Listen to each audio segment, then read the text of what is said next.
E aí galera, aqui é Kenny Miller do canal KMG Animes e tô aqui pra falar de anime mais uma vez e dessa vez retorno com Baki nona temporada. Mas antes de comentar sobre isso, eu devo te falar que aqui no canal tem bastante conteúdo de anime, inclusive chance nova temporada, entre outras coisas. Então se você curte esse tipo de conteúdo, vou deixar um card aqui em cima pra poder você estar experimentando, sem falar que você pode estar se inscrevendo no canal, porque só assim você recebe notificações dos vídeos que eu postar aqui todo dia, tranquilo? Então deixa de enrolar e vamos ao que interessa. Vamos continuar a contar essa saga que tá muito legal. No episódio anterior vocês até mesmo viram que Miyamoto simplesmente ficou muito louco para lutar com Piccolo. Ameaçou Tokugawa, quis lutar com ele de toda forma, foi até o laboratório e se aproveitou do Albert ter tirado o Piccolo dali para simplesmente ir meter um tapa na cabeça do cara. Meu Deus, velho. E aí que voltamos mais uma vez ao momento que Musashi se preparava para dar um tapa no rosto do Piccolo. Onde até mesmo ele vai se preparando, colocando ali sua força direcionada totalmente para sua mão, para a palma da sua mão. O Tokugawa até chega a falar: "O que você vai?" E é aí que de repente Miyamoto lança um grande tapa no rosto do Piccolo, que está dormindo, apenas descansando. E aí todos ficam de boca aberta, inclusive o Tokugawa se pergunta em voz alta: "O que ele? O que você está fazendo, Musashi? Pare com isso! Por que você bateu nele?" E é aí que Albert pensa sobre aquilo e diz: "Ele é louco." E Musashi, olhando para o Piccolo, que não acorda, diz: "Acalme-se, basta olhar para ele. Eu bati bem na cara dele e ele ainda está dormindo." E aí que Musashi fica olhando aquilo, surpreso, pelo fato de que seu próximo oponente estava ali, calmo, tranquilo, como se não tivesse sentido nada. E é nesse momento que Musashi lança um corte ilusório no Piccolo, onde o Piccolo sente aquilo e vai acordando vagarosamente. E é aí que todos percebem que ele de fato acordou e Musashi diz: "Ó, ele mostrará alguma promessa." E aí que vemos que Piccolo começa a se levantar da maca, onde Tokugawa e Albert ficam assustados, pois sabem que Piccolo é realmente muito poderoso e não é um homem tão sociável. E enquanto Piccolo vai acordando, o Musashi continua a falar: "Eu queria cortar sua cabeça, mas seu pescoço parou minha lâmina." E é aí que Tokugawa pergunta: "Você o cortou?" E ignorando Tokugawa, Musashi continua pensando em voz alta: "Que pescoço magnífico! Uma vez, antes do Shogun, eu cortei uma coluna de corpos empilhados em 8, incluindo 6 pares de braço. Consegui até mesmo dividir a própria fundação do pilar." As vozes gritavam bravo. Todos eles gritaram o meu nome. Eu estava em êxtase, mas talvez esses elogios não fossem merecidos. Primeiro, a clavícula de Ujiro Hama superou minha lâmina. E agora não consigo cortar o pescoço desse homem. Como se ali, através de seu corte ilusório, o Miyamoto já sabia o seu limite. Eu sabia que não era possível chegar ao fundo da pele daqueles homens. E é aí que Piccolo se levanta e o Miyamoto fala: ele é um palácio de músculos bem esculpido."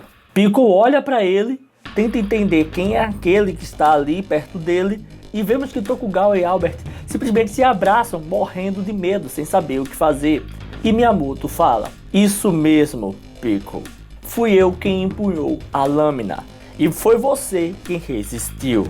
E é aí que Piccolo vai ficando extremamente furioso, pois ali ele já sabia quem era o homem que havia lhe atacado, mesmo quando ele estava indefeso. E Piccolo, com grande fúria, vai para cima de Musashi para devorá-lo. E nesse momento Miyamoto, usando sua técnica usada contra Yujiro, lança um ataque direto na boca do Piccolo, algo que seria literalmente fatal. E vemos que sim, ele consegue lançar o corte. Ele para de toda sua glória esperando seu oponente, está pronto para o combate, mas vemos que Piccolo não recebeu nenhum dano. E em seguida vários danos são direcionados para o Piccolo. Todos aqueles danos ilusórios passam por ele. Ele começa a sentir uma dor insana. E é aí que mais uma vez vemos o Piccolo sentindo agonia por aqueles cortes ilusórios, onde até mesmo ele tenta sentir o que atacou a sua boca. E olhando com muita raiva para Miyamoto, o Miyamoto fala: "Você é uma besta. assim como eu. E aí que Miyamoto começa a usar sua técnica novamente, enquanto Piccolo lança um grande rugido. Mas durante todo esse processo, várias dores são colocadas no corpo do Piccolo. Piccolo não tem uma grande capacidade mental para entender aquelas ilusões, nem tampouco havia experimentado aquilo vindo de um homem. Os cortes eram por todo o seu corpo, até mesmo faziam ele se contorcer de dor. Era uma grande surpresa para o Piccolo, onde o Piccolo saía cambaleando. Mas mesmo que sentisse toda aquela dor, os cortes não passavam de uma ilusão, não passava de algo falso. E aí, ao terminar de mover seus braços, o Miyamoto olha para Piccolo e ele pensa: não há uma armadura que possa resistir a um golpe da minha espada. Mas a partir do momento em que toquei e percebi, a textura de seus músculos é diferente, há uma estranha resiliência neles. Eles são fortes o suficiente para parar minha lâmina de fatiá-lo em pedaços. Apenas olhando, eu parti o mais fundo que pude.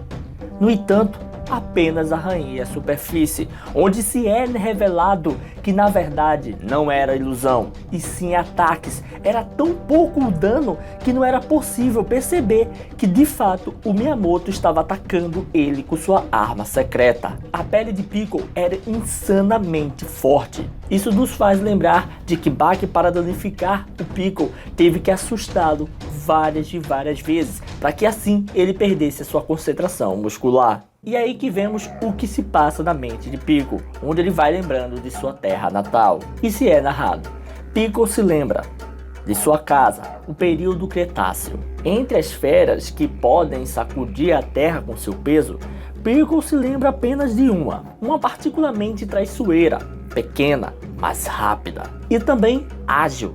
O perigo não veio das mandíbulas desta criatura, mas de baixo, e eram as suas garras afiadas em cada pé, onde vemos o Piccolo sendo arranhado, todo cortado pelaquela grande fera. E se continua a narrar, Piccolo havia enfrentado esse perigo inúmeras vezes, até um T-Rex às vezes se transformava em carniça em vez de procurar por alguma comida. Mas não eles, sempre a caça, sempre feroz. Sempre atrás das bestas gigantes que podiam abalar o mundo com seu peso. Através da névoa da memória, Piccolo se lembra. E aí, vendo a semelhança entre Musashi e aquela grande fera, o Piccolo pensa: o Deinônico, este é meu inimigo. E é aí que finalmente se cessa aquela grande batalha e se é contado pelo assistente. Esta é a nossa sala prática. Após o término da clonagem, usamos esta sala para exercitar o corpo e testar seus músculos. A parede é feita de duralumínio, o chão é feito de borracha. Aqui você pode livremente, e é aí que Albert interrompe e diz: espera um minuto, vocês todos estão falando sério? Há algo que quero lhe perguntar, Sr. Musashi. Sua presença aqui é nada menos que um milagre proporcionado pela clonagem. Por outro lado, temos o Piccolo. Ele foi escavado de 1000 metros abaixo da terra. Ele é do período Cretáceo. Ele costumava se alimentar de dinossauros. Sua entrada nesta era foi um verdadeiro milagre isolado. O que estamos fazendo agora parece uma decisão errada. Ambos representam um milagre. E o que pode acontecer aqui significa que podemos perder um de vocês. Miyamoto Musashi ou Piccolo. Qual deles é mais forte? Só para algo tão infantil, você destruiria um milagre? Abra seus olhos! E aí que Tokugawa interrompe e diz: não precisa gritar.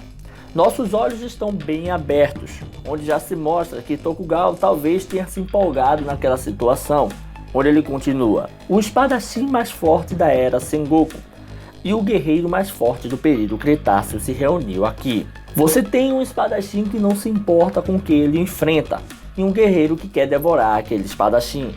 Para ver uma correspondência entre os dois, só podemos nos sentir sortudos por ter essa chance. Se não quiser ver, sugiro que saia. Mas, se você se atrever a atrapalhar essa luta dos sonhos, eu nunca vou te perdoar. E aí que Albert, furioso, puxa uma arma, onde assusta a todos. E até mesmo Albert diz: eu também tenho um jeito de lutar. Nos dias de hoje, mesmo os decrépitos e velhos têm uma maneira de lutar. Senhor Tokugawa, ouvi que você estava vindo aqui e me deixou bastante inquieto. tive a sensação de que você faria algo assim. E parece que minhas previsões estavam corretas. Minha entrada neste país é a de um convidado estatal.